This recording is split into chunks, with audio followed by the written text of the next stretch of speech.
Enfoque. La despenalización del aborto en Colombia no fue casualidad. Fue una estrategia feminista potente, ética y articulada. ¿Qué tan importante es el liderazgo feminista en la región en un contexto cada vez más polarizado, en donde están en juego los derechos, la libertad y la vida de las mujeres? Bienvenidos, esto es Enfoque con Alejandra Patrone. Hoy, junto a Ana Cristina González Vélez, una figura clave en la lucha de los derechos sexuales y reproductivos en América Latina. Ella es médica feminista, doctora en bioética, fundadora del Grupo Médico por el Derecho a Decidir en Colombia y pionera, entre otras cosas, del movimiento Causa Justa, que logró en el año 2022 ampliar el derecho al aborto en Colombia hasta la semana 24 de gestación. Ana Cristina es colombiana, pero se encuentra en Uruguay, así que hacemos el contacto con Montevideo. Enfoque. Geopolítica, investigación, relaciones internacionales. Enfoque. Una mirada profunda y decolonial a los hechos más importantes de nuestra historia. Ana Cristina, ¿cómo estás? Es un gusto recibirte. Bienvenida a Enfoque. Muchas gracias, mil gracias por la invitación, me encanta estar por acá y solamente me gustaría agregar que además soy cofundadora de la Mesa por la Vida y la Salud de las Mujeres y lo menciono porque esta es la organización donde surge el movimiento Causa Justa del que estabas hablando, así que un gusto y atenta a esta conversación. Muchas gracias. Bien, que cabe esa aclaración. ¿Cómo llegaste al activismo feminista y también a la bioética? ¿Cómo se cruzan esos dos caminos? Es una buena pregunta, la misma que me hacía mi abuela, como cuento en este video sobre liderazgo, me hizo toda la vida con una expresión muy colombiana que en vez de che, nosotros decimos ole, y mi abuela me preguntaba, ole, ¿y para qué fue que vos estudiaste medicina? Porque le parecía siempre muy extraño que no hubiera seguido el camino pues de la clínica y de la atención directa que hice durante muchos años, pero luego mi vida, por una conjunción entre la literatura, el haber conocido grupos de mujeres en Medellín y también pues una suerte de indignación y de desprecio a la arbitrariedad que ha caracterizado, digamos, como todo mi recorrido en ese encuentro y también en los inicios, digamos, de la investigación, yo empecé a hacer activismo en el mundo internacional, muy particularmente en las Naciones Unidas, influyendo para la creación de estándares en materia de igualdad de género y de salud sexual y reproductiva. Y de esa manera, digamos, el feminismo empezó a atravesar todo lo que yo hacía como profesional. Fui dejando lentamente el mundo de la clínica porque era muy difícil de compatibilizar la atención directa, cosa que lamento porque a mí realmente me gusta y me gustaba mucho la medicina, pero yo siento que yo sigo ejerciéndola desde otro lugar, con la investigación, con el activismo para alcanzar y conquistar derechos, pero también para formular políticas, para pensar estrategias que garanticen el acceso a los servicios. Y creo que con los años se hizo cada vez más pertinente la pregunta por los valores, porque la bioética no es otra cosa que una conversación sobre valores, perdón, perdón, aquí esta pequeña interrupción que no tomé la precaución, perdón con toda la audiencia.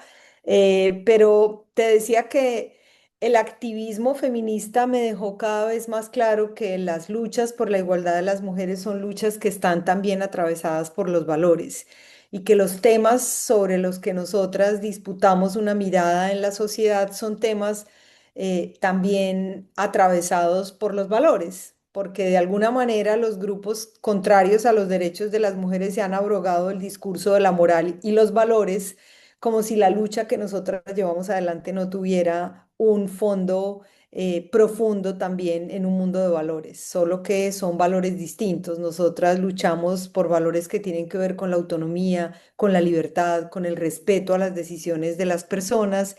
Y entonces fue así como terminé haciendo un doctorado en bioética, además porque a mí me gustan las discusiones sobre temas difíciles y me gusta pensar en argumentos que permitan abordar los temas que las sociedades tienen que enfrentar y qué mejor que hacerlo con los argumentos más sólidos y más profundos, porque finalmente los cambios que nosotras proponemos no son cambios que tienen que ver con problemas técnicos, son cambios que tienen que ver con transformar las realidades y las perspectivas de las personas frente a esas realidades. En el marco de ese activismo feminista, ¿qué hitos destacás del proceso de la despenalización del aborto en Colombia? Yo diría que lo primero es entender que estas luchas son luchas de largo plazo. Cuando nosotras empezamos a trabajar por la despenalización, y hablo en plural y hablo en primera persona, porque yo llevo casi 30 años siendo partícipe en primera persona de esta lucha en Colombia, el aborto estaba totalmente prohibido. Eso fue a finales de los años 90. En Colombia no solo era totalmente ilegal, sino que, como digo yo, era también muy censurado el debate e incluso autocensurado. A nosotras mismas nos costaba encontrar como el camino de cómo hablamos en un contexto de tanta prohibición. Y ese fue, digamos, como el inicio de una lucha que es una lucha de largo aliento y que requiere, digamos, pensar argumentos y estrategias diversos a lo largo de tantos años. Así que el primer hito para mí tiene que ver con atreverse a tener una conversación, incluso cuando no existen ni las condiciones legales ni sociales para abrir esa conversación. Más adelante recuerdo mucho una decisión, un salvamento de voto. En Colombia ha jugado un papel muy importante en la despenalización del aborto el sector judicial, ahorita lo podemos explicar, y hace muchos años, cuando en Colombia el aborto estaba totalmente prohibido, era posible que las mujeres que habían sido violadas con un permiso del juez pudieran interrumpir el embarazo. Y resulta que a un personaje se le ocurrió que eso era un exceso de libertad y puso una demanda ante la corte para que se acabara también esa prerrogativa. La Corte en ese momento decidió mantener el aborto en los términos de prohibición en que lo tenía en ese momento, pero hubo un salvamento de votos. Eso quiere decir que unos jueces se apartaron de la decisión de la mayoría, y yo recuerdo ese salvamento como la primera luz de esperanza que yo vi en este camino. Eso fue en el año 98, porque esos magistrados dijeron que esperaban que algún día cambiara esa circunstancia de penalización total, porque era injusta con las mujeres, porque era anacrónica a todas luces, y yo pensé, hay una perspectiva, hay una posibilidad. Creo que el siguiente hito fue la despenalización del año 2006, la primera vez que en Colombia se abrió la posibilidad de que las mujeres abortaran legalmente. Fue después de una demanda interpuesta por la organización Women's Link. La Corte Constitucional decidió que las mujeres en Colombia podían abortar en tres circunstancias: cuando estaba en riesgo su salud o su vida, en los casos de malformación fetal incompatible con la vida extrauterina, y en los casos de violación. Y los años posteriores a esa decisión fueron claves para la mesa, porque nosotras dedicamos todo nuestro esfuerzo a que esa decisión se implementara y fuera que generara un cambio en las condiciones, en la vida de las mujeres, y que ellas pudieran acceder a los abortos legales. Y 10, 12 años después de hacer muchos esfuerzos que acá no tenemos mucho tiempo de explicar, nosotras nos dimos cuenta de que ese modelo de causales era un modelo limitado, que seguía produciendo y reproduciendo injusticias, que las mujeres en Colombia todavía eran perseguidas por abortar, que la mayoría de los abortos seguían siendo ilegales, y que había llegado el momento de que nosotras le propusiéramos al país la conversación que nosotras creíamos que tenía que tener el país, es decir, que en nuestros propios términos lucháramos por lo que queríamos, que era eliminar el delito de aborto del Código Penal. Y eso fue lo que nos llevó al quizá el último hito de los últimos años, que fue una demanda ante la misma Corte que terminó en la despenalización a la que tú hacías referencia al principio, y que puso a Colombia a la vanguardia de toda América Latina y el Caribe con el modelo más garantista de regulación de aborto de nuestra región.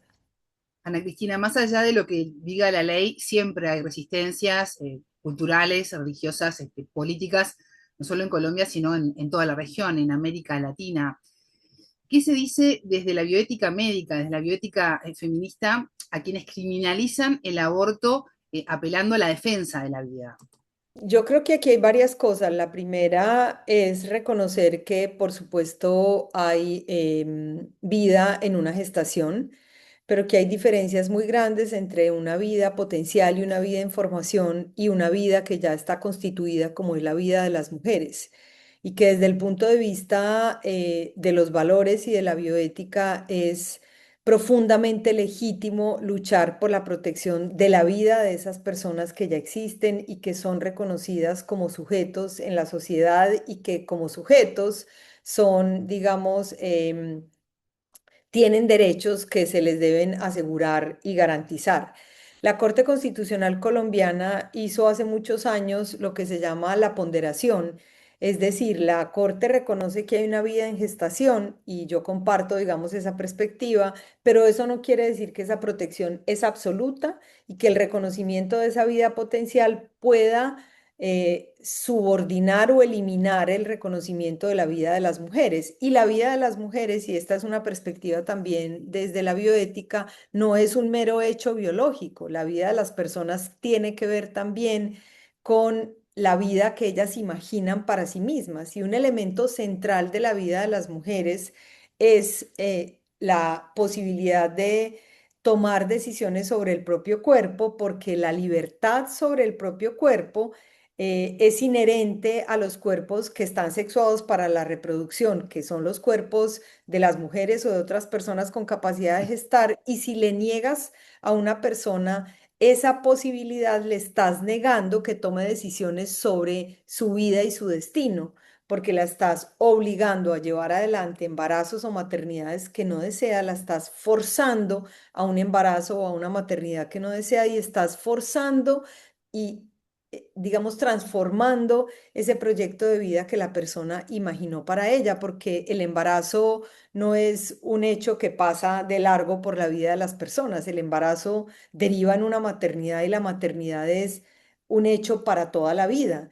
Y ese hecho para toda la vida tiene que ser, tiene que poderse resolver y decidir de manera íntima e individual, como dijo la Corte en la decisión del año 2022, y este es un argumento también profundamente bioético.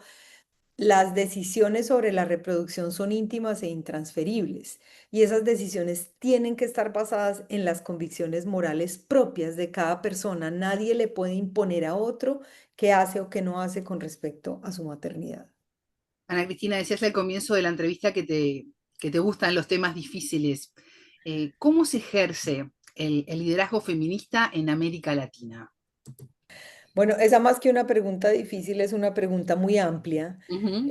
Yo diría que la perspectiva, digamos, desde la que yo entiendo el liderazgo es, el liderazgo para mí es una actividad en el sentido de em, buscar de manera constante cómo transformar nuestra sociedad para que sean sociedades mejores y más coherentes con esos valores en los que uno cree. En mi caso, esto tiene que ver con ayudar a transformar la sociedad para que existan cada vez más condiciones de igualdad para las mujeres, que se les aseguren todos los derechos en todos los ámbitos de la vida, pero a las mujeres en toda su diversidad.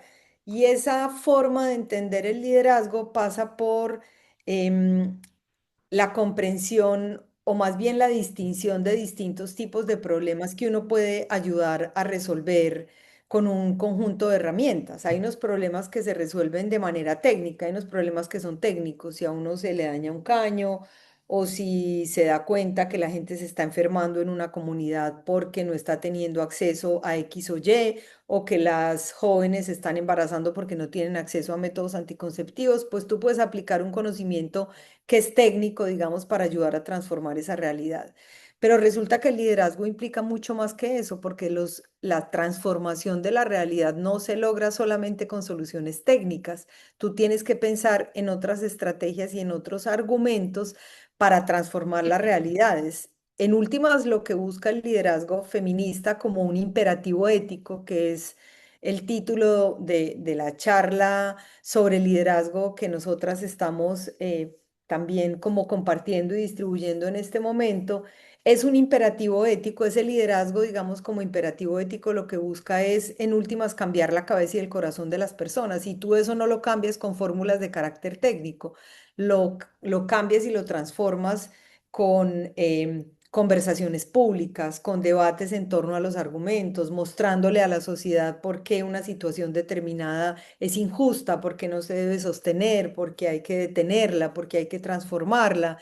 Es una actividad también en el sentido de que uno no deja de hacerla, uno no es líder un rato y después deja de ser líder. Cuando uno ejerce el liderazgo, uno está profundamente involucrado en la intención de aspirar a cambios en la sociedad, pero también de inspirarlos y de construirlos y de tejer las ideas y pensar las estrategias para lograrlos. ¿Y cómo se sostiene y construye un liderazgo feminista en un entorno hostil? Bueno, por un lado, yo creo que hay dos elementos muy importantes. El primero, yo creo en un movimiento que es, pues, un movimiento diverso en muchos sentidos, pero entre muchas otras cosas, un movimiento intergeneracional. Y esto lo señalo para decir que yo creo en el liderazgo que al mismo tiempo que se ejerce, hace mentoría, ayuda a que otras personas emerjan, encuentren su lugar, digamos, en la disputa y en la lucha social, se constituyan y se consoliden, digamos, como aquellas personas que van a hacer contigo esa transformación, pero que también le van a dar sostenibilidad en el largo plazo, que haya también una perspectiva, digamos, histórica entre las que llevamos muchos años haciendo esto y las que llegan y se suman, digamos, a la causa. Y por otro lado, y esto tiene que ver más directamente con la pregunta que tú me haces, creo que el liderazgo feminista en América Latina es un liderazgo que está muy asentado en la construcción de redes. Yo creo que nuestras redes son sagradas, las redes como movimiento, los grupos que constituimos, porque el movimiento feminista en América Latina, y yo te diría que en el mundo entero, está detrás de todas y cada una de las grandes transformaciones y conquistas que han tenido lugar en las últimas décadas en nuestra región en materia de igualdad y derechos humanos de las mujeres. Nosotras llevamos al ámbito público el debate sobre la violencia contra las mujeres y dijimos, esto no es un asunto privado, esto es un asunto público, hay que regularlo, hay que sancionarlo socialmente y también hay que sancionarlo legalmente. De la misma manera que llevamos las preguntas sobre la brecha salarial, sobre la paridad en la política, sobre los cuidados como una carga que recae de manera injusta y desproporcionada sobre las mujeres y también sobre el aborto. Ha sido gracias a esas redes y a esos movimientos que hemos logrado conquistar cambios en las últimas décadas en Uruguay, en el Distrito Federal primero, después en Uruguay, en Argentina, en Chile, hoy en día en casi todos los estados mexicanos, en Colombia, en muchos países de la región. Ha sido ese movimiento. Así que en tiempos difíciles lo que no se puede olvidar es la fuerza que tenemos como movimiento. Por un lado, seguir construyendo y fortaleciendo esos movimientos y por el otro, seguir insistiendo con nuestros argumentos y nuestras estrategias, porque en el silencio no hay movimiento. Y si no hay movimiento, no hay transformación. En los tiempos difíciles, uno no solamente tiene que entender lo que están haciendo quienes buscan atacarlo o erosionar lo que hemos conquistado. Hay que centrarse también en abrir los espacios propios, en hacerlos cada vez más grandes y hacerlos cada vez más fuertes y más sólidos. Esa es para mí la verdadera batalla cultural. Y teniendo en cuenta la importancia de ese diálogo generacional que estabas diciendo, ¿qué le dirías a las activistas más jóvenes, ¿no? Que deben enfrentarse a un mundo polarizado? Siempre lo fue, sobre todo con la lucha feminista, pero también ante un crecimiento de movimientos totalmente radicales que van en contra del avance de la mujer y de la igualdad de los derechos. Yo les diría al menos tres cosas. La primera, que conozcan la historia para que sepan que a las mujeres no se nos ha regalado ningún derecho, que esos derechos los hemos conquistado con ideas, con persistencia, con fuerza, con movimientos, para entender en perspectiva histórica lo que somos y lo que nos ha costado y lo que significa el hecho de que ellas gocen hoy de más derechos de los que gozaron sus madres, sus abuelas o sus bisabuelas, dependiendo de qué tan jóvenes sean esas nuevas generaciones. Lo segundo, que se cuiden, porque en los contextos difíciles también hay violencia y estamos en un momento de emergencia de autoritarismos que es significativa. Hay un ataque frontal a la agenda de igualdad de género, al feminismo y a las feministas, pero ese ataque es posible y existe solamente porque nosotras nos volvimos relevantes, porque nuestra lucha finalmente cobró una relevancia y un tamaño tan grande que quienes están apegados a un mundo patriarcal de privilegios sienten amenazados esos privilegios y eso nos tiene que llenar de fuerza y esperanza. Y lo último, quizá más, no más importante porque todo lo anterior también me parece importante, es que confíen en aquello y luchen por aquello que desean y confíen en que son capaces de construirlo. Lo que nosotras hicimos en Colombia para que se eliminara el delito de aborto del Código Penal hasta la semana 24 fue responder a quienes nos decían de manera constante que ese no era el momento, que todavía no había una oportunidad, que no existían las condiciones para abrir la conversación, decirles, nunca hay condiciones ni circunstancias idóneas para abrir una conversación difícil, por lo tanto esa conversación hay que crearla y hay que ser capaz de crearla en nuestros propios términos. Eso no significa que vamos a hablar solamente de lo que nosotras creemos o de nuestras ideas, sino que vamos a poner a circular nuestros argumentos para que otros puedan interactuar con ellos, porque a veces lo que no hacemos es contar y compartir todas esas aspiraciones porque creemos que no van a prosperar o que no hay con quién tener esas conversaciones. Y uno solamente puede tenerlas en el momento en que resuelve darles lugar en una conversación pública. Ana Cristina González Vélez, doctora en bioética y activista feminista, muchas gracias por estos minutos con Enfoque. Gracias a ustedes, gracias a ti por la invitación. Enfoque. Es momento de despedirme. Quiero consultarles qué tan importante es el liderazgo feminista en América Latina ante temas tan importantes como los derechos, la vida y la igualdad. ¿Ustedes qué piensan? Suscríbanse a Enfoque y dejen sus comentarios, los leo. Sean parte de esta comunidad que le interesa estar informado, analizar lo que sucede y, ¿por qué no?, cuestionarlo. Tengan todos ustedes una excelente jornada. Buena vida para todos. Enfoque. Geopolítica, investigación, relaciones internacionales. Enfoque. Una mirada profunda y decolonial a los hechos más importantes de nuestra historia.